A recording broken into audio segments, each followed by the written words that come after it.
kita bahas tentang nasihat ya, 3 nasihat yang diajarkan oleh Rasulullah SAW, dan 3 nasihat ini bisa jadi modal kita dalam hidup. 3 nasihat ini bisa jadi kunci untuk dapetin keajaiban dalam setiap masalah kita. Dan 3 nasihat ini juga menjadi nasihat buat saya pribadi, makanya saya seperti sedang menceramahi diri saya sendiri dan juga ingin berbagi dengan teman-teman di sini. Nasihat yang pertama adalah diambil dari kisah seorang laki-laki. Jadi dulu tuh di zaman Nabi ada seorang kakek. Ada seorang kakek datang kepada Nabi dalam keadaan wajahnya sangat sedih dan gelisah. Kemudian dia setelah selesai sholat asar duduk paling depan pas di hadapan Nabi SAW. Kemudian kakek ini nanya kepada Rasulullah. Cuman kalau di Indonesia nanya ini agak-agak gimana ya? Ntar malah dibilang kamu nanya. Kamu bertanya-tanya. Udah lewat sih. Sekarang udah beda lagi. Apaan tuh? Nah, dia nanya kepada Rasulullah SAW. Dia bilang, ya Rasulullah, apakah jika ada seorang laki-laki menghabiskan hidupnya dengan semua jenis dosa, tidak ada satupun dosa kecuali dia pernah melakukannya, tidak ada satupun maksiat kecuali dia pernah mengerjakannya, selama dia hidup sampai dia tua, seolah-olah dosanya itu apabila dibagi-bagi kepada seluruh penghuni bumi, manusia, hewan, tumbuhan, maka semua mereka mendapatkan bagian yang banyak dari dosa-dosa dia. Ya Rasulullah, dengan suara gemetar, dia bertanya, ya Rasulullah, apakah orang itu masih layak untuk mendapatkan rahmat Allah? Kalau dosanya dibagi kepada seluruh makhluk yang ada di muka bumi, manusia, hewan, tumbuhan, dan semesta, semua akan mendapatkan bagian dosa yang banyak dari dosa-dosa dia. Apakah orang yang seperti ini ya Rasulullah masih layak mendapatkan rahmat Allah? Kemudian dia tertunduk setelah dia bertanya seperti itu sampai dia tertunduk dalam keadaan sedih, takut, dan dalam keadaan gelisah. Mendengar pertanyaan ini Rasulullah SAW kemudian juga diam. Atas yang dosanya itu lebih daripada yang bisa dibayangkan oleh dirinya sendiri. Yang dosanya itu nggak biasa. Apa dosa biasa? Dosa nggak sengaja. Dosa yang sedikit. Dosa kecil. Sedangkan ini dosa yang sengaja, dosa yang banyak, dan nggak sekali, berulang kali. Ada yang istiqomah. Istiqomah sholat zuhur, istiqomah sholat subuh dijama dengan sholat duha. Masih mending sih, masih sholat duha. Ada yang sholat subuhnya ditutup dengan hanya ya udahlah, udah terlanjur. Besok coba diperbaiki, besok kelewat lagi, lusa kelewat lagi. Bertahun-tahun Allah manggil dia di waktu subuh tapi dia nggak dengar. Giliran Piala Dunia jam 2 malam dia bangun. Masya Allah luar biasa. Ternyata bukan nggak mampu, nggak mau, tapi dia nggak ngaku. Kenapa dia mampu jam 2 malam tapi tidak mampu jam 5 pagi atau jam 4 pagi? Padahal itu sudah waktunya bangun. Sedangkan jam 2 malam memang waktunya tidur. Artinya kita semua seorang pendosa. Semua kita pendosa. Belum lagi dosa kepada orang tua, dosa kepada ibu, dosa kepada ayah. Ketika kita udah menikah mungkin kita dosa kepada pasangan, suami dosa kepada istri, istri durhaka kepada suami, atau anak yang durhaka kepada orang tua, atau orang tua yang zalim kepada anaknya. Kejadian terbaru beberapa hari yang lalu, seorang ayah yang mungkin kena mental illness, sampai maaf memotong alat kelaminnya anaknya gara-gara gak sanggup membiayai biaya hitanan. Ada lagi seorang ayah yang memukul anaknya yang sekarang sedang diadukan oleh istrinya ke hukum. Dan banyak lagi kezaliman orang tua kepada anaknya. Artinya semua kita punya dosa, berbagai macam bentuk dosa. Sehingga ketika Allah mengatakan, ya ibadi, wahai hambaku, pezina, wahai hambaku peminum, wahai hambaku pembunuh, wahai hambaku pemakan riba, wahai hambaku yang mengambil hak anak yatim, wahai hambaku yang memakan waris dengan cara yang zalim, wa ta'kuluna turasa aklan lamma, kalian makan waris dengan cara yang tidak dibolehkan, padahal waris itu sepotong tanah saja, sehasta, sepotong tanah aja kita ambil secara tidak hak, maka nanti akan ditimpakan kepada orang itu 7 lapis bumi di padang mahsyar. Dia harus pikul 7 lapis bumi itu. Banyak lagi dosa-dosa yang lain yang Allah panggil alladzina asrafu ala anfusihim, yang sudah melampaui batas dengan dosa-dosa itu, melampaui batas. Kata Allah, la taqnatu mir rahmatillah, janganlah kalian berputus asa dari rahmat Allah. Artinya apa? Yang merasa kayaknya saya udah gak layak untuk bertaubat. Karena taubat saya juga belum benar-benar nasuha. Hari ini taubat, besok ngulangi lagi. Besok taubat lagi, ngulangi lagi. Dan seterusnya, berkali-kali, sudah ratusan ribuan kali saya bertaubat, tetapi saya belum mampu meninggalkan dosa yang sama. Lalu buat apa saya taubat? Mulai putus asa. Masih, ya Allah, saya pernah syirik. Datang ke dukun, datang ke peramal. Nanya, Argentina lawan Prancis menang siapa? Ternyata betul. Saya pernah syirik ya Allah, saya pernah datang ke dukun ya Allah, saya pernah melakukan dosa yang Engkau hinakan ya Allah, dunia dan akhirat. A, B, C, Z. Kita adukan kepada Allah, apakah saya masih bisa diampuni? Kata Allah, innallaha yaghfirudz dzunub jami'a. Allah mengampuni semua dosa, tidak ada pengecualian. Termasuk syirik, termasuk syirik. Syirik itu baru gak diampuni kalau dia mati dalam keadaan musyrik. Kalau masih hidup, tidak ada yang tidak diampuni. Semuanya diampuni. Tapi kalau sudah mati dalam keadaan musyrik, barulah dia menjadi orang yang merugi dan tidak akan diampuni dosa itu.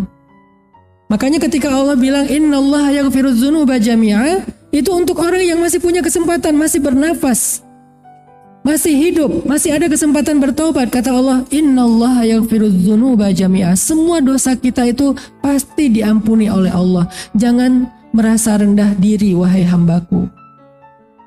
Jangan berputus asa, wahai hambaku. Jangan berhenti minta ampun dan bertaubat, wahai hambaku. Ya Allah, saya itu udah mencoba untuk bertaubat tapi gagal terus. Ya udah deh, saya berhenti aja, tunggu sampai saya siap. Kapan kamu siap? Apakah kamu siap setelah ajalmu datang? Sehingga tidak ada lagi kesempatan? Kapan kita siap? Lalu bagaimana kita tahu bahwa kita sudah siap atau tidak? Ya sudah, minta ampun lagi, dosa lagi, taubat lagi, dosa lagi, taubat lagi, dan seterusnya. Tahukah kita? Allah nggak pernah berputus asa untuk mengampuni dosa kita, walaupun berulang-ulang kali. Tapi yang terjadi, kita yang berputus asa minta ampun kepada Allah. Makanya Allah itu punya nama, di antara nama-nama yang mulia ada Ghafur, ada Ghaffar. Mal farqu bainal ghafur wal ghaffar? Apa bedanya antara ghafur dan ghaffar? Ghafur artinya mengampuni dosa sebesar apapun dosa itu. Sebesar apapun dosa itu. Walaupun kita sampai merasa benci terhadap diri kita sendiri karena dosa kita, Allah ghafur. Walaupun kita ngerasa orang yang paling rendah di muka bumi, Allah ghafur. Saking besarnya dosa kita, Allah ghafur. Ghafur artinya Allah maha mengampuni dosa sebesar apapun dosa itu. Sedangkan Ghaffar artinya Allah maha mengampuni dosa sebanyak dan sesering apapun dosa itu kita lakukan. Jadi jangan pernah berputus asa untuk meminta ampun kepada Allah, karena Allah sendiri gak pernah berputus asa mengampuni kita. Hari ini bikin dosa nih. Lalu malamnya, ya Allah, saya nyesel banget. Hari ini kenapa saya masih melakukan dosa itu? Maafkan saya ya Allah, saya pengen taubat, pengen lebih benar besok. Dengan yakin, dengan sungguh-sungguh, dengan harapan yang besar di dalam hati kita, pengen benar-benar bertaubat. Besok lemah lagi, namanya manusia. Malam itu udah kayak, semangat banget. Besok kegoda lagi, gara-gara temen, gara-gara lagi sendiri, gara-gara apa, dan seterusnya kegoda lagi nih. Bikin lagi dosa, malamnya ya Allah nangis-nangis minta ampun. Besok melakukan lagi, malamnya nangis lagi, siangnya lakukan lagi, malamnya nangis lagi. Setiap kali kita nangis, setiap kali itu juga Allah mengampuni, walaupun kemarin kita sudah mengulangi dosa-dosa yang sama. Sesungguhnya kata Allah, aku membuka pintu taubat dan pintu ampunan di malam hari untuk hambaku yang berdosa di siang hari. Aku buka pintu taubat dan ampunan di siang hari untuk hambaku yang berdosa di malam hari. Setiap hari Allah bukakan pintu taubat dan ampunan itu. Maka nasihat pertama kata para ulama untuk hidup dan menjemput keajaiban dalam hidup kita, jangan berputus asa dari rahmat Allah. Terutama dalam proses memperbaiki diri. Kayaknya proses taubat itu harus jadi daily life kita, daily activity kita, daily rutin kita. Apa daily rutin kita? Rutinitas kita itu adalah taubat. Rutinitas kita taubat. Jangan berpikir taubat itu adalah kegiatan setahun sekali pas Ramadan. Jangan berpikir taubat itu adalah kegiatan seumur hidup sekali pas haji atau umroh. Jangan berpikir taubat itu adalah kegiatan akhir hayat kita, ntar aja pas sudah tua. Coba kita jadikan taubat, memperbaiki diri sebagai rutinitas kita setiap hari. Walaupun kita bertaubat dari dosa yang sama setiap harinya. Jadikan itu rutinitas kita. Dan itulah awal dari segala kebaikan kita. Makanya ulama pernah bilang gini, min awwalil khair anta turukas syarr. Awal dari segala kebaikan hidup, tinggalkan dosa. Dan tinggalkan dosa itu salah satunya adalah dengan istighfar dan taubat setiap hari. Jadi kalau kita teman-teman mau dapetin kebaikan hidup, mulailah dengan tarkus syarr, tinggalkan dosa. Minimal dengan astaghfirullahaladzim. Salah lagi astaghfirullahaladzim. Bisa sekali, bisa 1000 kali, bisa 10.000 kali. Pokoknya banyakin tinggalin dosa dengan istighfar. Banyakin tinggalin dosa dengan taubat. Banyakin tinggalin dosa dengan berusaha untuk ninggalin walaupun kadang gagal lagi. Itu awal dari khair, dari banyak hal yang baik dalam hidup kita. Masalah rezeki, kebaikan keluarga, kebaikan jodoh, kebaikan karir, kebaikan kesehatan kita, kebaikan mental kita, kebaikan dalam apapun dari hidup kita. Awalnya tarkus syarr, meninggalkan dosa. Dan jangan berputus asa dalam proses meninggalkan dosa. Sehingga ketika Nabi membaca ayat ini, la taqnatu min rahmatillah, kemudian ditambah dengan ayat wa rahmati wasi'at kulla syai', dan rahmat Allah itu mencakup segala hal.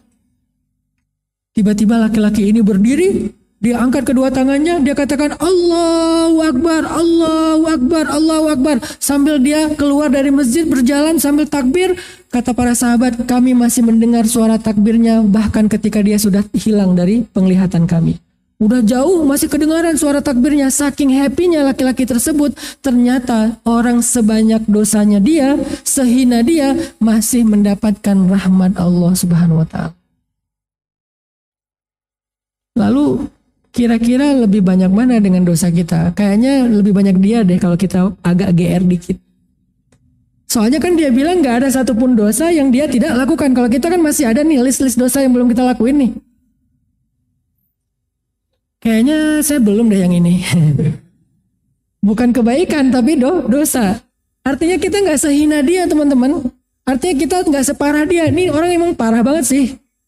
Parahnya parah banget. Tapi orang separah ini masih mendapatkan panggilan ya ibadi dari Allah. Lalu bagaimana dengan kita? Maka jangan berputus asa.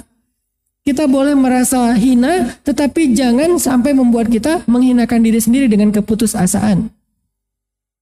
Karena merasa hina, merasa rendah, merasa tidak ada apa-apanya di hadapan Allah, itu bentuk penghambaan diri. Bukan di hadapan manusia. Di hadapan Allah itu bentuk penghambaan diri. Namanya hamba memang harus merendah. Tetapi bukan berarti kita merendahkan diri sambil berputus asa. Jadi tips pertama atau nasihat pertama yang diajarkan Rasulullah SAW kepada kita dalam kisah laki-laki tadi adalah cobalah belajar untuk selalu berharap kepada Allah bahwa Allah itu maha pengampun, Allah itu maha penyayang. Allah itu Ghafur, Allah itu Ghafar, Allah itu Rahman, Allah itu Rahim. Coba bayangin, pengampun aja pakai 2 nama dan penyayang pun ada 2 nama. Ghafur, Ghafar, Rahman, Rahim. Saking Allah tuh pengen ngasih kita harapan. Kalian pikir aku gak sayang sama kalian? Aku tuh Rahman. Kalian pikir aku gak sayang sama kalian? Aku tuh rahim. Kalau kalian ahli ibadah, aku tuh rahim sama kalian.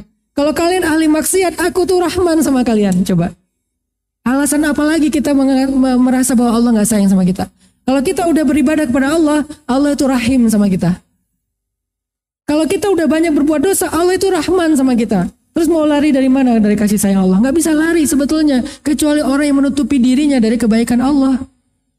Maka minta aja rahmannya Allah ketika kita banyak dosa. Lalu minta rahimnya Allah ketika kita sedang baik dalam ibadah. Kalau dosa kita besar, Allah ghafur. Kalau kita dosa kita banyak, Allah ghafar. Mau gimana? Masih ada alasan untuk nggak bertaubat dan kembali pada Allah? Nggak ada, teman-teman. Allah selalu membuka pintu seluas-luasnya. Sedangkan kalau kemarahan Allah, itu kalimatnya tuh cuma satu. Allah azizun. Udah selesai. Nggak ada dua yang seperti Rahman, Rahim, Ghafar, Ghafur. Belum lagi nanti ada Ra'ufun, ada Wadudun, ada banyak nama-nama. Kudusun, Salamun, Muhaimin. Banyak sekali nama-nama yang menunjukkan rahmatnya Allah kepada kita. Artinya hari ini kita belajar untuk selalu berpikir bahwa kita itu layak untuk bertaubat kepada Allah gimana pun rendahnya diri kita. Dan mulailah dari situ segala kebaikan hidup kita. Kebaikan hidup kita dimulai dari kembali kepada Allah Subhanahu wa Ta'ala. Tarkus syarr, tinggalkan dosa. Yang kedua, kata para ulama, nasihat dalam hidup itu la tahqiranna minal ma'rufi syai'a. Jangan meremehkan kebaikan. Yang pertama, tinggalkan dosa. Walaupun harus berkali-kali, walaupun harus berulang kali, walaupun ngerasa nggak layak banget. Dan yang kedua, la tahqiranna minal ma'rufi syai'a, kata Nabi. Jangan meremehkan kebaikan. Walaupun mithqala dzarrah, walaupun sekecil zarrah, la tahqiran. Jangan remehkan kebaikan. Ada banyak orang yang gara-gara meremehkan kebaikan, akhirnya dia menunda-nunda kebaikan. Contoh, mau ngaji harus idealis, perfeksionis. Ngaji itu 1 juz. Kalau nggak bisa 1 juz, ntar aja deh pas ada waktu buat 1 juz. Nyari-nyari waktu yang bisa ngaji satu juz. Sehingga ketika ada waktu 5 menit, nggak ngaji. Ada waktu misalnya 5 menit, atau ada waktu kosong sebentar, nggak mau sholat 2 rakaat. Pas lagi ngelamun, nggak mau zikir. Zikir kok cuma 10 kali. Nanggung, namanya zikir itu 1000 kali lah. Kalau 10 kali mah ya nanggung gitu, udah diam aja. Ini namanya orang yang meremehkan kebaikan. Padahal sekali kita berzikir, sebutlah misalnya zikirnya subhanallah wa bihamdi subhanallahil azim. Berapa detik? Cuman 2 detik. Bukan 1 menit. Lagi ngelamun nih 2 detik. Subhanallah wa bihamdi subhanallahil azim. Udah selesai. Segitu doang tuh. Apa makna atau fadilah keutamaan dari zikir ini? Kata Nabi, kalimatan khafifatan 'alal lisan, habibatan ilar rahman, taqilatan fil mizan. Ada 2 kalimat yang ringan sekali di lisan untuk diucapkan. Walaupun mungkin sebagian kita masih apa Ustaz tadi? Nggak hafal. Ya udah subhanallah deh, disingkat lagi. Kalau hafal lebih panjang, subhanallah wa bihamdi subhanallahil azim. Salah kebalik, subhanallahil azim wa bihamdi, beda lagi fadilahnya. Salah aja tetap ada keutamaan, apalagi benar. Salah aja tetap berpahala, apalagi benar. Karena dua-duanya benar sih. Cuman kan maksudnya tadi subhanallah wa bihamdi kebalik ya. Subhanallahil azimi wa bihamdi. Harusnya subhanallah wa bihamdi subhanallahil azim. 2 kalimat khafifatan 'alal lisan, sangat ringan di dalam lisan kita, gampang diucapin. Tapi sakilatan fil mizan, sangat berat di timbangan. Coba. Ketika nanti amal soleh kita ditimbang-timbang dengan dosa zahir, dengan dosa batin, dosa pikiran, dosa mata, itu tuh kita butuh banget amalan-amalan yang kita nggak sengaja tapi ngeberatin timbangan. Dan salah satu yang nggak sengaja tadi, artinya nggak sengaja gampang banget. Subhanallah wa bihamdi subhanallahil azim. Memberatkan timbangan. Selain memberatkan timbangan, habibatan ilar rahman. Allah suka banget, cinta banget dengan 2 kalimat ini. Sehingga siapapun yang mengucapkan kalimat ini, Allah jatuh cinta kepada dia. Kayak kita dengan pasangan, bagi yang udah punya pasangan, bagi yang belum nanti aja deh. Kadang kita mengucapkan kalimat yang bikin rasa cintanya bertambah, betul? Belum tahu ya. Nanti akan ketahuan. Jadi ada kalau dalam pasangan itu dengan pasangan halal kita ya, ada kalimat-kalimat yang kalau kita ucapin dia makin cinta sama kita. Kalimatnya sederhana. Kamu kok makin cantik aja setiap hari. Segitu doang. Dan kalau kita ucapkan itu dengan mata berbinar-binar, jujur dari hati, bukan pura-pura, dia itu bertambah cinta loh sama kita. Atau cewek ngomong ke suaminya dengan sebuah kalimat penghargaan apa, dia katakan suaminya itu laki-laki apa, kamu tuh laki-laki yang hebat, kamu laki-laki yang bertanggung jawab atau apapun, itu bertambah cinta. Dan begitulah Allah kepada hambanya. Ketika kita katakan subhanallah wa bihamdi, subhanallahil azim, Allah makin cinta sama kita. Dan cintanya Allah itu adalah modal hidup banget teman-teman.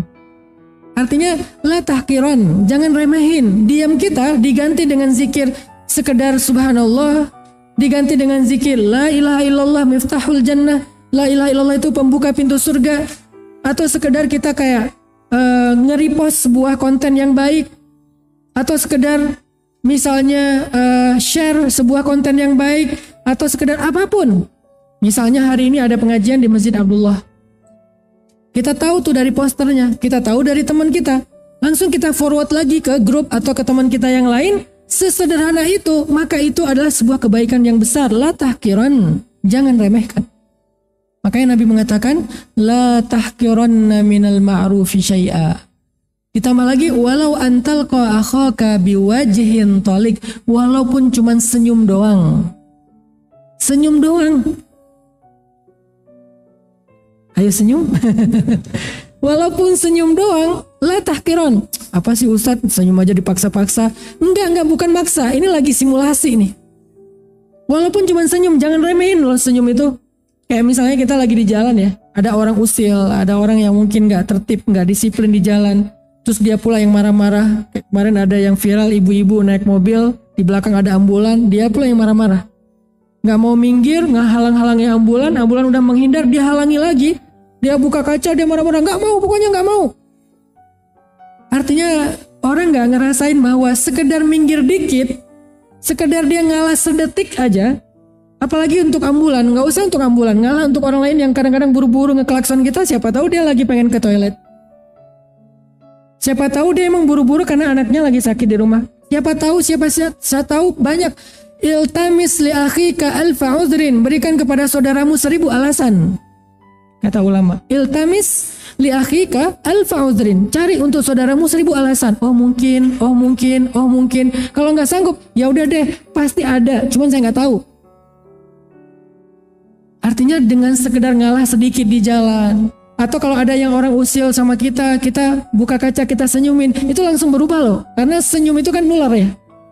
Senyum itu nular kemana? Nular ke hatinya. Yang tadinya dia mau marah, pas ngeliat kita senyum, gak jadi marah. Senyum itu kayak air. Ketika ada orang yang marah, disiram langsung adem. Ya minimal kita belajar itu dari orang terdekat kita, dengan pasangan kita. Udah mau melotot, kita senyumin, gak jadi melotot. Udah mau banting piring, kita senyumin, dihidangin. Udah tadi mau banting pintu, disenyumin, malah bukain pintu, dan seterusnya. Intinya, walau antalqa akhaka biwajhin talik, tapi bukan berarti senyumnya bebas kemana aja ya, senyumin mantan apa, enggak juga sih, itu senyum syubhat. Walaupun senyumnya pakai emoticon, la tahqiran loh. Ini kalau saya terjemahin hadis ini dalam konteks sosial media, janganlah kalian meremehkan kebaikan walaupun sekedar satu emoticon. Kan terjemahan mu'asarah, terjemahan kontemporer ya. Sekarang kan senyum gak harus langsung ketemu orangnya, fit call segala macam kan, bisa senyum emoticon. Janganlah kalian meremehkan kebaikan walaupun cuman ngasih titik-titik-titik di akhir teks. Karena tanpa titik-titik-titik, nada orang membacanya beda. Janganlah kalian meremehkan kebaikan walaupun harus mengganti huruf kapital dengan huruf kecil. Yang tadinya ya, I-Y-A. Kan beda dengan iya, titik-titik-titik ya. La tahqiran, jangan remehin loh. Tapi juga jangan menganggap bahwa itu sesuatu yang berharga akhirnya diumbar kemana-mana. hati-hati juga karena emoticon, cara ngeteks itu juga bisa menjadi fitnah. Iya jadi iya CH. Udah gitu pakai emoticon apa please. Emoticon little love atau big hug atau apa dan seterusnya, nggak sembarangan juga. Tetapi emoticon itu berpengaruh loh. Kalau istri saya lagi ngambek, saya biasanya kan kalau lagi ngambek itu males buka WA ya. Kita ngeliat kan dia lagi online nih, wah lagi online nih, buru-buru ngetik, typing, ngirim. Pas ngirim biasanya nggak dibuka. Cara udah dipancing sih di awalnya di atas, dia nggak ngebuka itu bukan suuzon, dia takutnya kita masih marah sehingga dia nggak buka. Supaya dibuka di atas itu kalimat pertamanya emoticon duluan, senyum kayak nyengir kayak guling-guling kayak gitu. Oh nggak dibaca juga, akhirnya pakai kalimat yang bikin dia penasaran. Tahu nggak titik. Cewek kan paling susah kalau udah penasaran ya. Tahu nggak titik itu dibuka itu langsung diklik, walaupun nanti dia bilang nggak sengaja kok keklik. Artinya jangan remehin loh kebaikan-kebaikan kayak gitu, senyum doang, ucapan yang baik. Kadang-kadang kita tuh kayak susah banget mau memuji orang. Selama pujian kita nggak berlebihan ya. Kita tuh kayak susah banget memuji orang, walaupun kita sendiri ngerasain senang kalau dipuji. Kenapa kita nggak menyenangkan orang lain dengan pujian, dengan ucapan, dengan ekspresi? Bukankah kata Nabi amalan yang paling Allah suka itu adalah sururun tudkhiluhu fi qalbi mu'min, membahagiakan orang lain? Ya, Nabi membahagiakan Sayyidah Aisyah dengan mengatakan, ya Humaira, wahai cewek yang pink. Karena Humaira itu artinya pink. Bahasa orang yang lebih senior, kemerah-merahan. Wahai perempuan yang wajahnya pink. Saking putihnya dan saking cantiknya. Sehingga Aisyah makin pink. Karena ngerasa malu. Kan Aisyah itu pemalu ya. Dipuji sama Nabi makin malu tapi tersanjung. Sehingga Aisyah makin cinta sama Nabi. Jangan remehin kalimat-kalimat yang baik. Artinya Nabi bilang la tahqiranna minal ma'rufi syai'a. Sekarang saya pengen baca satu hadis yang agak panjang tentang betapa sebuah amalan itu sekecil apapun kelak di akhirat itu akan menolong kita, teman-teman. Ada hadis dari Abdurrahman bin Samroh. Hadis ini derajatnya hasan. Dan para ulama sangat merekomendasikan hadis ini, termasuk Imam Ibnul Qayyim Al-Jauziyah, Imam Ibnul Jauzi, Imam Ibnu Taimiyah, para ulama-ulama ahlul wa'ad, mereka merekomendasikan hadis ini. Rasulullah SAW pernah memberi kami nasihat dengan sebuah kalimat. Kata Nabi, inni ra'aitul bariha ajaban. Kata Nabi, kemarin aku melihat sebuah keajaiban.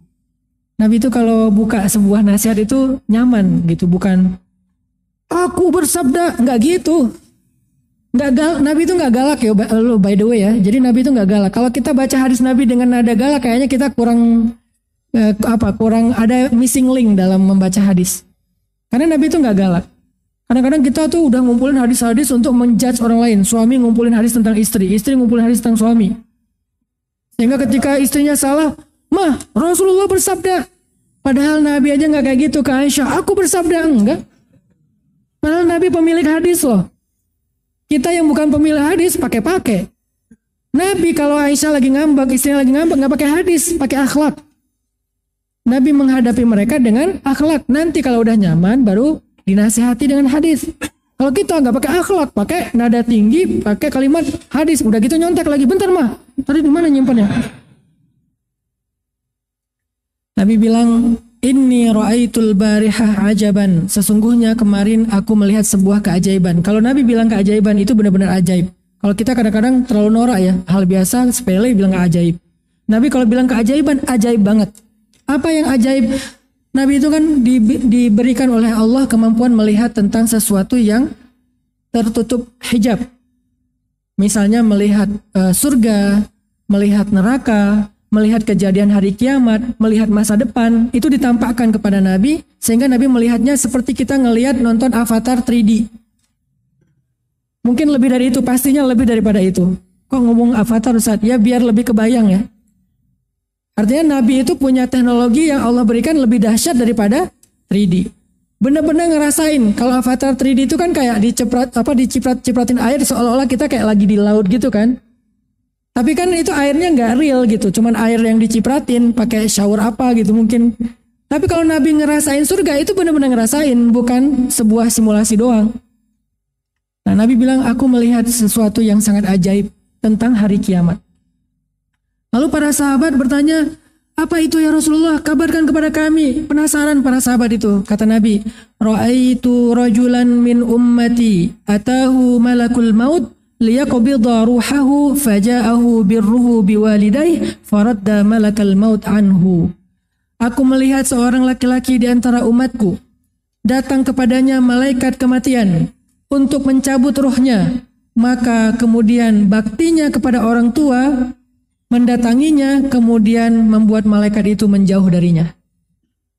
Artinya, birrul walidain, bakti kita kepada orang tua kita, menurut hadis ini akan memanjangkan usia kita. Memanjangkan usia di sini bukan berarti takdir berubah ya, tapi artinya Allah memberikan keberkahan dalam usia. Bisa benar-benar dipanjangkan, Allahu alam, kita nggak berani menafsirkan terlalu berlebihan. Bisa dipanjangkan, ditambah umurnya, bisa ditambah keberkahan umurnya. Yang jelas, birrul walidain, berbuat baik kepada orang tua, menyelamatkan seseorang laki-laki min malakil maut, dari malaikat pencabut nyawa. Yang kedua kata Nabi, Ra'aitu rajulan min ummati qad ihtawasyathu syayatin faja'a dzikrullahi faradda syayatin anhu. Aku melihat ada laki-laki di antara umatku yang dikelilingi oleh syaitan. Dikelilingi syaitan ini banyak bentuknya. Bisa digoda, bisa diganggu, bisa ingin dicelakai. Kalau ingin dicelakai misalnya kayak santet, kayak guna-guna. Kalau sekedar diganggu mungkin membuat dia ngerasa nggak nyaman, membuat dia gelisah. Kalau digoda mungkin membuat dia pengen berbuat dosa, membuat dia nggak khusyuk dalam sholat. Tawasyathu syayatin, artinya dia dikelilingi sama syaitan, banyak setannya. Kemudian ja'a zikrullah, datanglah zikir kepada Allah. Ketika dia sering berzikir, maka amalan zikir itu membuat syaitan itu lari darinya. Artinya apa teman-teman? Zikir itu adalah perisai kita dari syaitan. Makanya kenapa Nabi mengajarkan sebelum tidur disuruh zikir dulu. Subhanallah 33 kali, Alhamdulillah 33 kali, Allahu Akbar 34 kali, kemudian baca ayat kursi, kemudian membaca doa tidur. Kenapa? Supaya tarat syayatin anhu, setan itu terbang berhamburan keluar jauh dari dia. Itulah zikir, pelindung kita. Dan zikir itu banyak, mulai dari doa safar, doa naik kendaraan, masuk ke rumah, keluar rumah, dan seterusnya. Kalau nggak banyak yang kita hafal, minimal bismillah. Bismillahi tawakkaltu 'ala Allah. A'udzubillahi minasyaitonirrajim. Alhamdulillahirabbil alamin. Kalau udah selesai zikir. Kemudian Nabi bersabda lagi, Ra'aitu rajulan min ummati qad ihtawasyathu malaikatul azab faja'athu salatuhu fastanqadathu min aidihim. Aku melihat ada di antara umatku yang dikelilingi oleh malaikat azab. Malaikat azab ini banyak. Salah satunya adalah malaikat yang datang untuk memberinya musibah besar. Dikelilingi malaikat azab. Ada azab musibah tentang rezeki, ada musibah tentang kesehatan, ada musibah tentang keluarga, ada musibah tentang karir. Banyak malaikat yang datang untuk memberinya musibah ataupun bencana. Kenapa? Karena dosa-dosanya. Faja'athu salatuhu, maka salatnya datang lalu menjadikan dia selamat dari malaikat-malaikat pembawa bencana. Salatnya menyelamatkan dia dari bencana. Ra'aitu rajulan min ummati atsyan kullama dana min haudin muni'a wa turida faja'ahu siyamuhu syahri Ramadan fa asqahu wa rawah. Aku melihat umatku ada yang kehausan di padang mahsyar, haus sehaus-hausnya. Rasa haus yang belum pernah dia rasakan semasa hidupnya di dunia. Maka datanglah puasa Ramadannya memberi dia minum dan membuat hilang dahaganya. Ternyata puasa Ramadan menyelamatkan seseorang dari haus yang luar biasa di padang mahsyar. Ra'aitu rajulan min ummati wa ra'aitun nabiyyin julusan hilaqan kullama dana ila halaqatin turida wa muni'a faja'ahu ghusluhu minal janabah fa akhadha biyadihi fa aq'adahu ila jambi. Apa artinya? Aku melihat ada umatku yang di padang mahsyar, dia melihat para nabi itu berkumpul dalam halakoh-halakoh yang banyak, kelompok-kelompok yang banyak. Kemudian dia ingin mendapatkan kebaikan dari kelompok itu, pengen dapat syafaat dari para nabi itu. Dia datang ke satu kelompok, dia diusir. Dia pindah lagi ke kelompok yang lain, dia diusir lagi. Dia pindah lagi ke kelompok yang lain, dia diusir lagi. Sampai kemudian mandi janabah, saking sederhananya kita pikir mandi janabah hanya kewajiban, ternyata juga ibadah. Mandi janabahnya datang menyelamatkannya sehingga dia diundang untuk duduk di dalam kelompok yang ada di situ Rasulullah SAW, dapat syafaat Nabi. Ternyata fadilah dari mandi janabah mendapatkan syafaat Nabi. Ketika nabi-nabi lain mengusirnya, maka dia mendapatkan syafaat dari Nabi yang paling mulia, Sayyidul Anbiya, Nabi Muhammad SAW. Ra'aitu rajulan min ummati min baini yadayhi zulmah wa min khalfihi zulmah wa an yaminihi zulmah wa an yasarihi zulmah wa min fawqihi zulmah wa huwa mutahayyar fiha faja'ahu hajjuhu wa umratuhu fastakhrajahu min az-zulmah wa adkhalahu fin nur. Aku melihat umatku di tengah-tengah kegelapan. Di hadapannya kegelapan, di belakangnya kegelapan, di kanannya kegelapan, di kirinya kegelapan, di atasnya kegelapan, di bawahnya kegelapan. Dia diliputi kegelapan yang luar biasa sehingga dia bahkan tidak bisa melihat jarinya sendiri. Maka datanglah hajinya dan umrohnya mengeluarkan kegelapan dia dari kegelapan dan membawanya kepada kebenderangan cahaya. Haji dan umroh. Bagaimana dengan kita Ustadz yang belum bisa haji dan umroh? Haji jadwalnya bisa paling cepat 7 tahun. Haji plus saja antara 5-7 tahun. Haji normal mungkin 15 tahun ke atas. Haji istilahnya furoda, kemarin baru ada aja kejadian furoda banyak yang ternyata qadarullah nggak berhasil berangkat. Bagaimana dengan kita yang nggak bisa haji Ustadz? Umroh juga belum sanggup, belum ada kelebihan rezeki. Apakah kita dapat fadilah dari haji dan umroh? Dapat. Apa fadilah dari haji dan umroh? Salat syuruk, setelah sholat subuh berjamaah di masjid, nggak keluar dulu dari masjid, duduk itikaf sekitar 1 jam dari setelah azan subuh atau setelah sholat subuh, maka saat terbit matahari udah sempurna, sholat syuruk 2 rakaat sama dengan melaksanakan ibadah umroh. Ra'aitu rajulan min ummati yattaqi wajhan nar wa syarraraha faja'athu sadaqatuhu fasarat sitran bainahu wa bainan nar wa zilalan ala ra'sihi.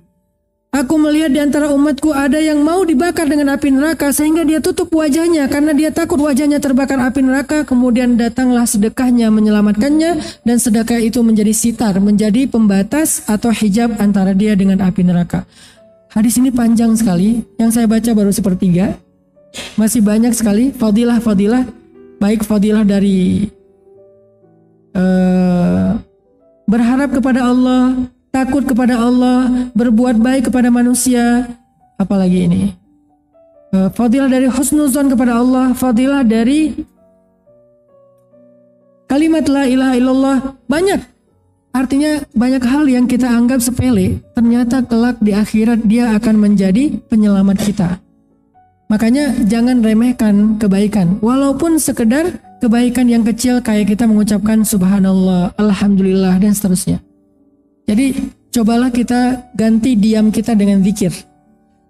Gak usah terlalu perfeksionis, saya baru berzikir kalau nanti udah di masjid antara azan dan iqamah, beres sholat berjamaah atau sepertiga malam terakhir. Oke, itu ideal banget. Tetapi zikir bukan hanya dilakukan ketika waktu seperti tadi, kapanpun.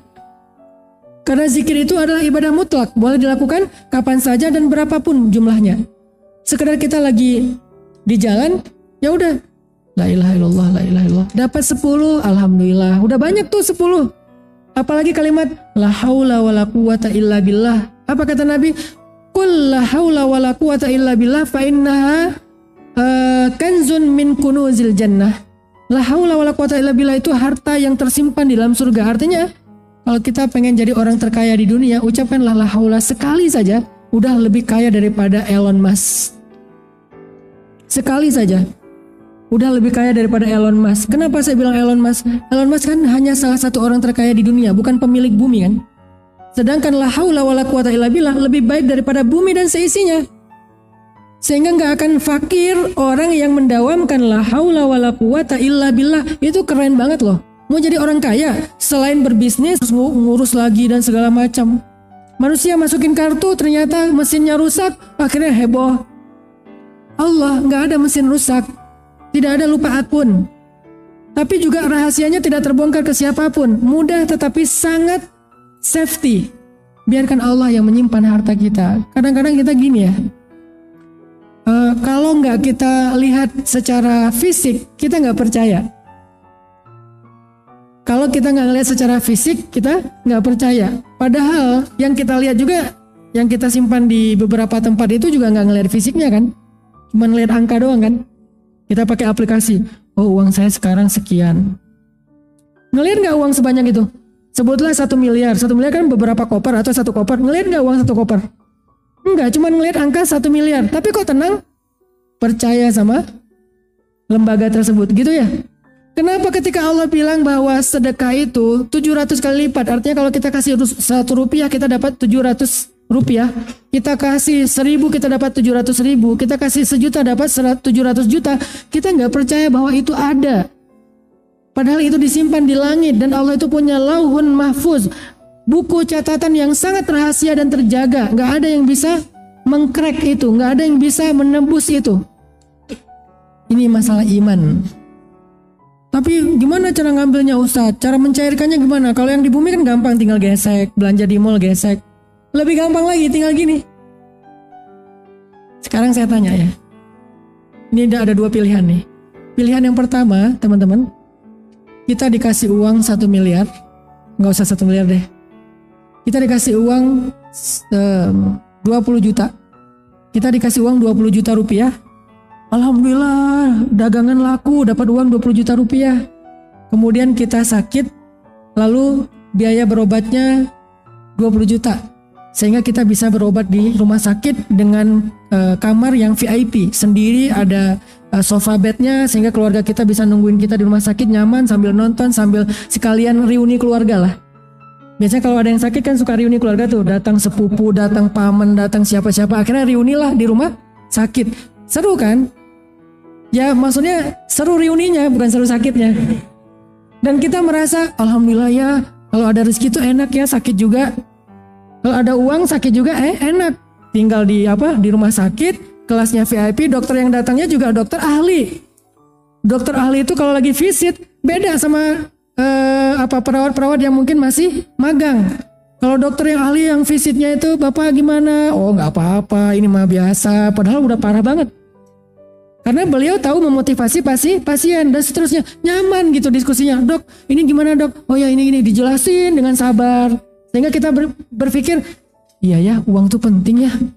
Kalau saya nggak punya uang, nggak bisa saya dapat pelayanan kayak gini di rumah sakit. Oke, itu pilihan pertama ya.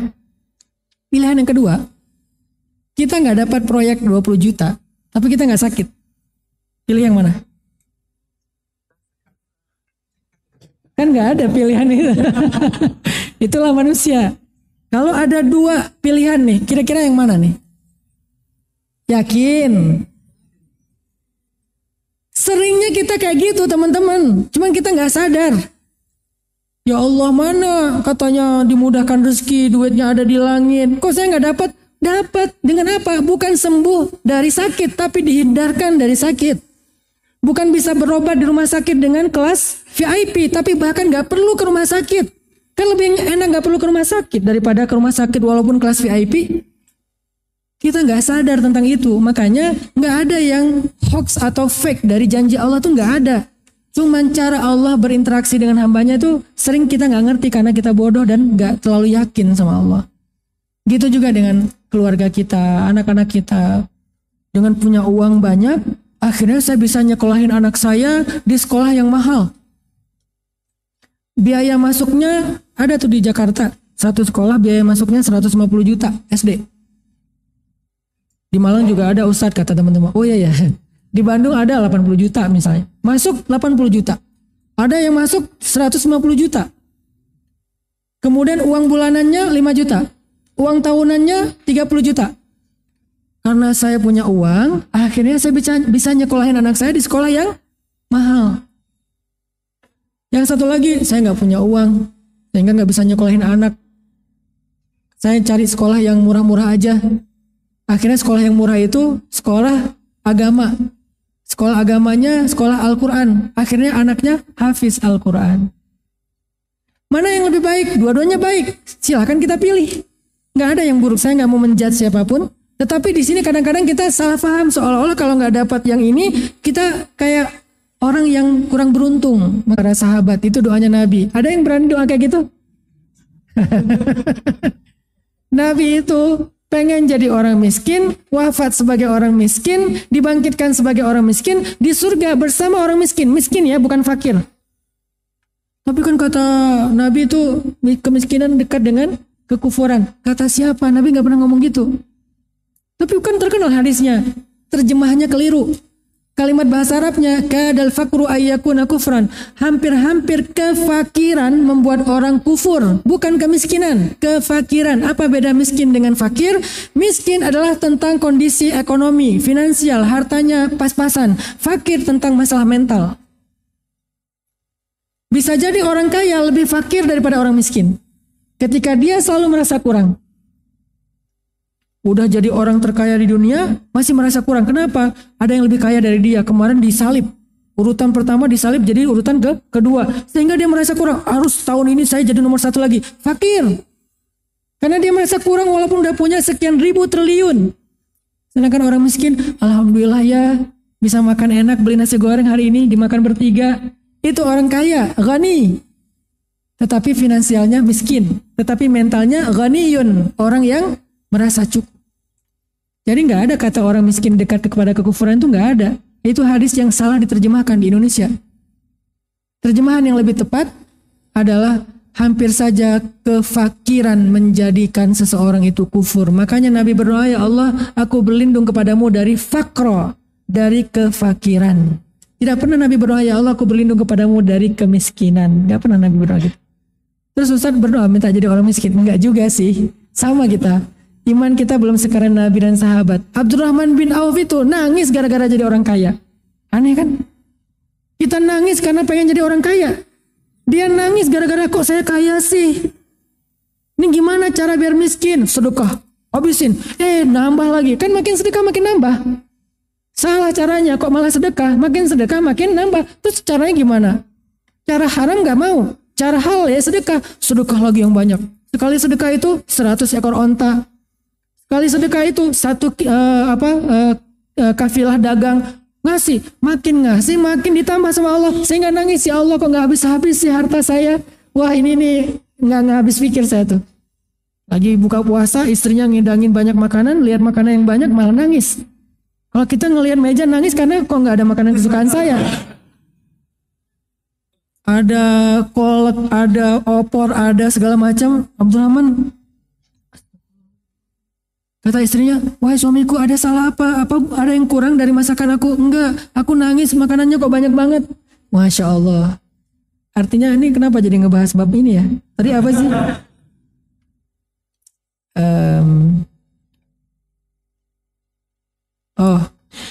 Artinya bahwa kebaikan yang kita lakukan itu tidak ada yang sia-sia. Lakukanlah.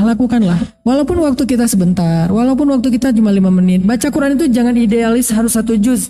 Kayaknya waktu saya cuma bisa baca Quran 1 halaman. Ya udah baca aja 1 halaman. Baru setengah halaman dipanggil. Ada urusan, dipanggil istri, dipanggil anak, dipanggil siapa misalnya. Ya udah tutup, kan nggak apa-apa kan? Nggak dosa kan kita menutup bacaan Al-Quran selama dengan adab-adab yang baik. Yang nggak dianjurkan itu adalah kita membaca Al-Quran atau kita mendengarkan bacaan Al-Quran sambil bercanda, bermain-main, enggak. Tapi kalau misalnya kita tutup, udah selesai, Shadaqallahul Azim. Boleh membaca Shadaqallahul Azim, boleh enggak. Karena membaca Shadaqallahul Azim itu bukan kewajiban dalam menutup bacaan Al-Quran. Shadaqallahul Azim. Loh kok baca lagi sih, kan udah Shadaqallah. Siapa bilang Shadaqallah itu sebagai penutup? Shadaqallah itu adalah dalam bahasa membaca Al-Quran itu disebut dengan tajawub. Tajawub itu respon. Apa arti respon? Kalau Allah berfirman kita bilang benar tuh. Benar tuh. Itu tuh arti dari sadaqallah. Sadaqallah itu like. Kalau di sosial media sadaqallah itu like. Sadaqallah itu repost. Jadi kalau kita baca alif lam mim, sadaqallahul azim. Dzalikal kitabu la raiba fihi hudal lil muttaqin. Sadaqallahul azim. Boleh nggak kayak gitu? Boleh, aneh aja.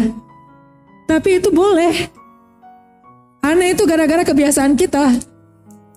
Jadi kalau kita dengar ada teman kita ngaji nih, dia baca Tabarakalladzi biyadihil mulku wa huwa ala kulli syai'in qadir. Kita dengar sadaqallahul azim. Alladzi khalaqal mauta wal hayata liyabluwakum ayyukum ahsanu amala wa huwal azizul ghafur. Sadaqallahul azim. Alladzi khalaqa sab'a samawatin tibaqa. Sadaqallahul azim. Boleh, malah bagus. Cuman teman kita juga harus pengertian. Kalau dia nggak ngerti, lu apaan sih, lu nggak senang dengan gua ngaji nih? Nyindir-nyindir aja, sadaqallah baru juga mulai. Dia nggak ngerti. Kita tuh nggak nyindir dia, kita nggak bilang udahan dong dengan bahasa sadaqallahul azim. Atau kalau di ceramah khutbah Jumat itu kan sindiran dari jemaah itu apa? Amin. Itu berarti khatib harus sudah menutup khutbahnya itu. Kalau nggak bentar lagi rusuh. Amin pojok sana, amin pojok sana. Demikianlah jemaah sekalian. Kalau ngaji, sadaqallahul azim. Itu bukan berarti suruh nutup. Dia lagi membenarkan apa yang dia dengar. Benar tuh, maha benar Allah, maha benar Allah. Itu malah bagus. Jadi nggak apa-apa kita tutup. Misalnya mau baca tadinya 1 halaman, cuma dapat 2 ayat, nggak apa-apa. Kita bisa tutup dengan sadaqallahul azim, bisa sadaqallahul azim dalam hati. Yang penting kita tutup, letakkan Quran di tempat yang mulia. Udah kita kegiatan yang lainnya nggak masalah banget. Dan 1 huruf bernilai 10 kebaikan. Ketika kita hanya bisa membaca 1 ayat yang 1 baris, ada berapa puluh huruf di situ kali 10. Daripada kita diam, kayaknya tanggung nggak baca Quran jam segini ya. Bentar lagi juga mau makan. Kenapa tanggung? Tanggung karena kita tahkiran minal ma'rufi syai'a. Kita meremehkan kebaikan, makanya nanggung. Kagok ya, lagi banyak-banyaknya dosa tiba-tiba taubat. Lagi enak nih. Nanti aja deh Ramadan taubat. Nggak ada yang nanggung. Kebaikan itu nggak ada yang nanggung. Walaupun kita cuma bisa melakukan setengahnya, walaupun melakukan 1/10-nya, walaupun melakukan sebagian kecilnya saja. Faman ya'mal mithqala dzarratin khairan yarah. Jadi nasihat kedua, kalau kita mau hidup kita penuh dengan kebaikan, keberkahan, bahkan keajaiban, jangan remehkan kebaikan, walaupun 1 yang kecil saja. Lagi duduk, subhanallah. Kalau bisa saya ngajak anak muda punya salah satu outfit baru ataupun mungkin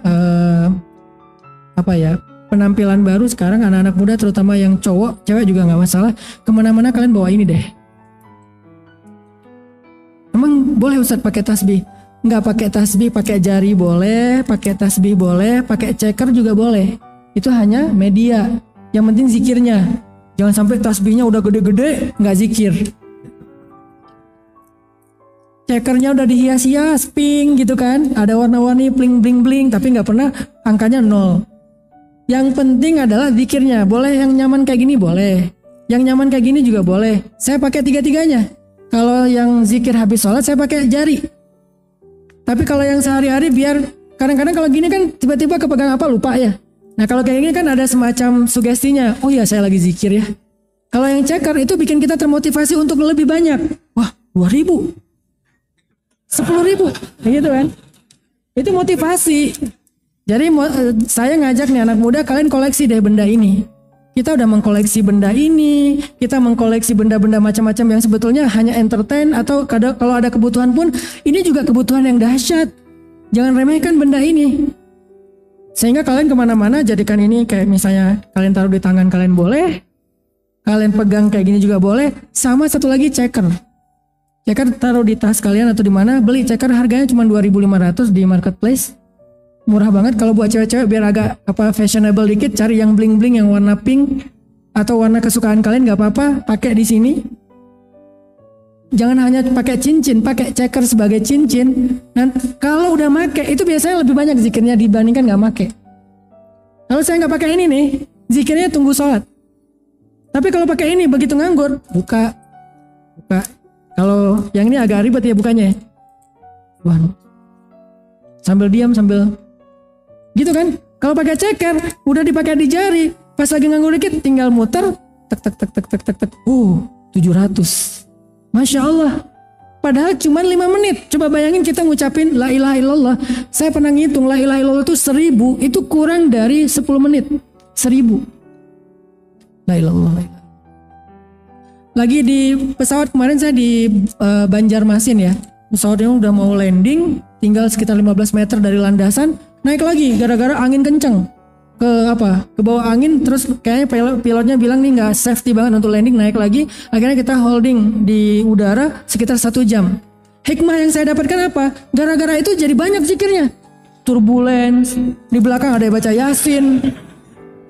Yasin wal Qur'anil Hakim. Saya bilang jangan Yasin dong. Kenapa? Yasin itu memudahkan kematian. Kan kalau kalian susah sakaratul maut, bacalah Yasin supaya sakaratul mautnya jangan Yasin dulu, belum.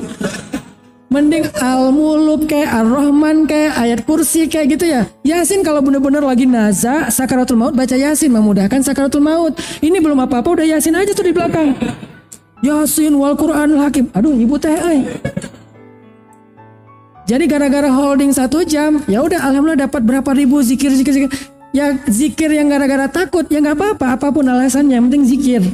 Jadi saya ngajak anak muda nih, hal yang take to actionnya, call to actionnya adalah coba kalian pakai ini, kalian pakai ceker, jadikan itu sebagai koleksi kalian, taruh di tas, taruh di jari, taruh di tangan, nggak apa-apa, bebas aja stylenya kayak gimana, yang penting itu harus lekat dengan kehidupan daily life kita. Selain Al-Quran ya, kalau Al-Quran mungkin udah ada di aplikasi, walaupun Al-Quran di aplikasi sering bikin kita kedistraksi. Lagi enak-enak ngaji, tiba-tiba di atas ada yang Assalamualaikum, titik. Gimana nih? Lagi enak-enak tahajud, udah bangun belum? Udah mau selesai witir? Dia bilang udah bangun belum misalnya, kan ke distract ya. Jadi mending ya kalau bisa mushaf ya mushaf. Tapi buat yang akhwat, yang cewek, kayaknya kalau mushaf ada keterbatasan. Kenapa? Nggak boleh megang mushaf murni ketika lagi haid. Tapi kalau mushaf yang nyampur boleh. Mushaf nyampur itu gimana? Mushaf yang ada terjemahannya. Itu bukan mushaf. Itu sama dengan buku tafsir. Boleh nggak kita pegang buku tafsir sedang haid? Boleh, karena itu buku tafsir. Walaupun ada ayatnya. Tapi dia nggak 100% ayat. Beda sama mushaf yang memang murni Al-Quran, nggak ada terjemahan. Itu namanya mushaf. Nggak boleh pegang mushaf menurut mazhab Syafi'i kalau lagi haid.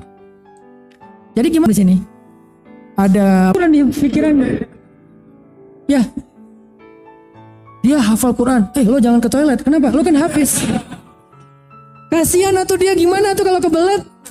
Saya kan hafiz, saya nggak boleh masuk toilet, saya suci. Weh, sombong banget ya. Al-Quran itu di dalam ingatannya. Selama dia nggak buka dengan lisannya, maka nggak masalah. Begitu juga handphone. Selama kita scroll dulu supaya dia ketutup, atau kita close dulu, ya nggak masalah. Yang penting jangan dibuka di dalam toilet.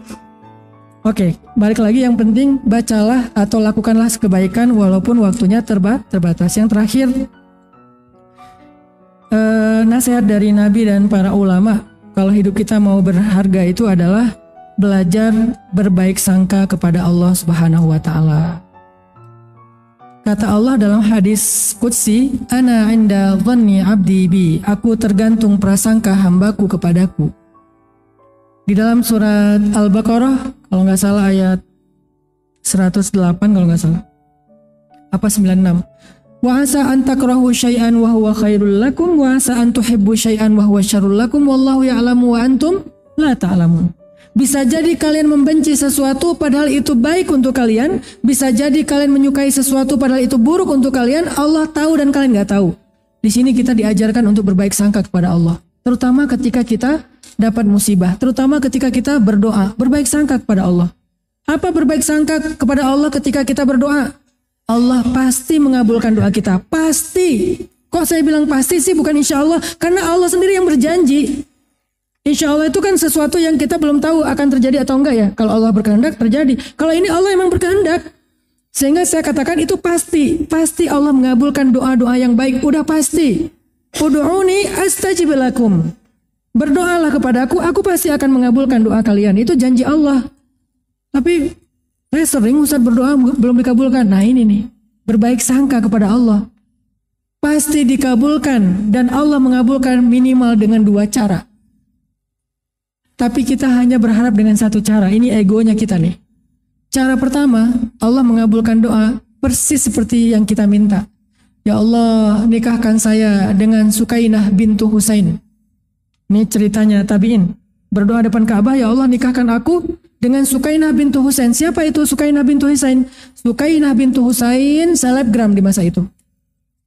Arti selebgram terkenal. Dari Irak, semua cowok-cowok berharap nikah sama dia. Ini juga menjadi dalil boleh berdoa dengan menyebutkan nama orang yang kita ingin mendapatkan halal. Boleh namanya, boleh akunnya. Ini fatwa macam apa? Ntar saya kasih penjelasan ilmiahnya. Akun sosial media, kan saya dakwahnya tuh sangat kontemporer ya, sesuai dengan kondisi anak muda. Akun sosial media itu adalah nama panggilan kita. Kita ingin dipanggil dengan nama itu kan, di antara orang-orang yang ada di sosial media kan. Dalam bahasa Arab itu namanya kunyah. Dulu sahabat pakai akun, namanya kunyah. Sekarang akun. Ini bukan cocokologi ya, cuman mirip aja. Dulu namanya kunyah, sekarang kunyah. Akun ya. Apa sih? Ini akun ya. Kunyahnya sahabat kan macam-macam kan. Ada Abul Hasan, ada Al Faruq, ada Abu Bakar, ada banyak nama-nama akunnya, nama kunyahnya mereka. Sekarang kunyahnya kita, nama kunyah saya adalah Hanan Ataki. Emang nama asli Ustadz siapa? Secret identity. Yang tahu cuman yang pernah umroh bareng saya karena ngeliat di paspor. Oh ini nama aslinya. Nama kunyahnya Hanan _Ataki. Itu namanya kunyah. Sekarang jadi account. Berarti kalau memakai nama kunyah di zaman dulu boleh dalam doa, maka boleh juga pakai nama akun. Dan itu bukan sesuatu yang tercela. Jangan meremehkan hal yang seperti ini. Ya Allah, saya nggak tahu namanya, tapi saya tahu nih akunnya nih. Akunnya FC SD235 _bintang-bintang. Oh ya, silakan aja. Lalu ketika dia berdoa, ya Allah nikahkan saya dengan Sukainah _Husain, underscore itu binti, maka setahun kemudian dia menikah dengan Sukainah bintu Husain. Ini orang yang doanya dikabulkan persis seperti yang dia minta. Kita berharap kayak gitu kan? Ya Allah, itu tuh orangnya ya Allah lewat, ya Allah hati saya berdebar-debar ya Allah, please pengen nikahnya sama dia, itu tipe saya banget ya Allah 100%. Boleh minta kayak gitu? Boleh banget. Tapi percayalah, kalau nggak persis ya lebih baik. Sekarang kita mau yang mana? Kira-kira. Kalau berdoa tuh pengen yang mana? Yakin? Kalau benar-benar yakin, mulai sekarang jangan komplain kalau doa kita nggak diijabah persis seperti yang kita minta. Ya Allah pengen ini, ya Allah pengen masuk ke kampus fulan, ya Allah pengen SMA-nya di situ, ya Allah pengennya begini, ya Allah pengennya begitu. Ternyata meleset. Senyum ke langit, ya Allah ada yang lebih baik ya. Gitu husnuzon, maka kita nggak akan pernah berputus asa dalam berharap. Yang kedua, berbaik sangka dalam musibah. Sama dengan doa, Allah kalau ngasih kita musibah, itu artinya mau diganti dengan yang lebih baik. Diambil sesuatu, mau diganti dengan yang lebih baik dari itu. Syaratnya apa? Doa juga.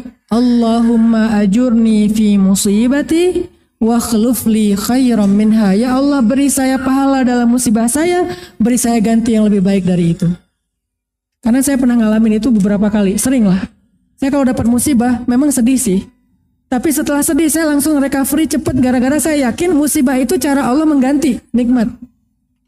Quote of the day, musibah itu cara Allah mengganti nikmat yang lebih baik.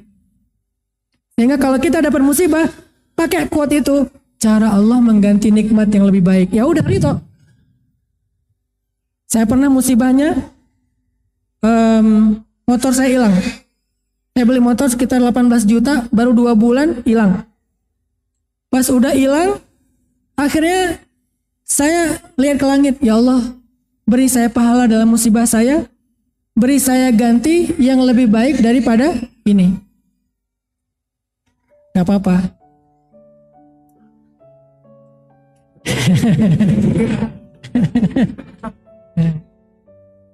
Insya Allah. Yang penting adalah, apa tadi yang penting adalah, kalau kita ngomong gak apa-apa tapi kepikiran ya. Kepikiran karena sayang, kasihan. Intinya adalah kalau kita dapat musibah itu Allah mau menggantinya dengan yang lebih baik kalau kita berhusnuzon kepada Allah. Saya hilang motor yang harga 18 juta, lalu saya minta doa itu, seminggu kemudian tiba-tiba ada teman saya dari Surabaya datang ke Bandung, Ustadz, saya ada nazar. Apa nazarnya mas? Saya pengen kalau dapat rezeki dalam sebuah proyek, pengen ngasih Ustadz hadiah motor. Oh gitu? Kok nazarnya libat-libatin saya? Padahal senang gitu ya. Ustadz butuh motor apa? Nggak usah deh, terserah aja. Dan nazar kan wajib dong, harus ditunaikan, hutang soalnya. Terserah aja, padahal saya punya tuh. Tapi biarin dia yang milih. Ya udah Ustadz, yuk kita ikut saya ke dealer. Nggak usah, mas aja yang ke dealer. Begitu dia ke dealer, saya wudhu, saya bentangkan sajadah, saya sholat. Dia ke dealer, saya ke langit. Ya Allah, kalau bisa CC-nya lebih gede. Mereknya ini, saya nggak nyebutin karena nggak di-endorse ya. Harganya 30 juta, warnanya hitam, spesifik. Dia datang bawa motor, saya juga kaget persis seperti doa saya. Wah dahsyat, ternyata doa ini bisa dipakai lagi nih. Dapat. Sebulan kemudian datang lagi dari Karawang, teman saya pengusaha juga datang, Ustadz udah lama banget pengen ngasih Ustadz motor. Padahal saya waktu hilang motor itu nggak woro-woro kemana-mana, diam-diam aja. Kalau saya woro-woro kan berarti saya kayak caper ya. Ini enggak. Dia datang, saya pengen banget ngasih Ustadz motor. Oh gitu? Iya. Padahal alhamdulillah ya. Ustadz butuh motor apa? Enggak, terserah aja. Ya udah ikut saya ke dealer. Gak usah. Mas aja ke dealer. Dia ke dealer, saya sholat. Ya Allah, pengen yang cc-nya lebih gede biar pakai touring. Waktu itu saya pengen touring sama Edi Brokoli, mau dakwah ke daerah pantai selatan Jawa Barat bareng anak-anak muda. Ya Allah, pengen pakai motor yang itu buat touring bareng teman-teman untuk dakwah anak muda. Kalau bisa yang cc-nya sekian, warna hitam juga, mereknya ini. Datang-datang bawa persis seperti yang saya doain. Sampai saya takut mau doa lagi tuh. Masa dikasih lagi motor, moge kan ya? Saya nggak biasa bawa moge, udah cukup segini aja ya Allah. Alhamdulillah. Itu artinya kalau kita berhusnuzon kepada Allah, Allah tunjukkan persis seperti yang kita persangkakan. Aku tergantung prasangka hambaku kepadaku.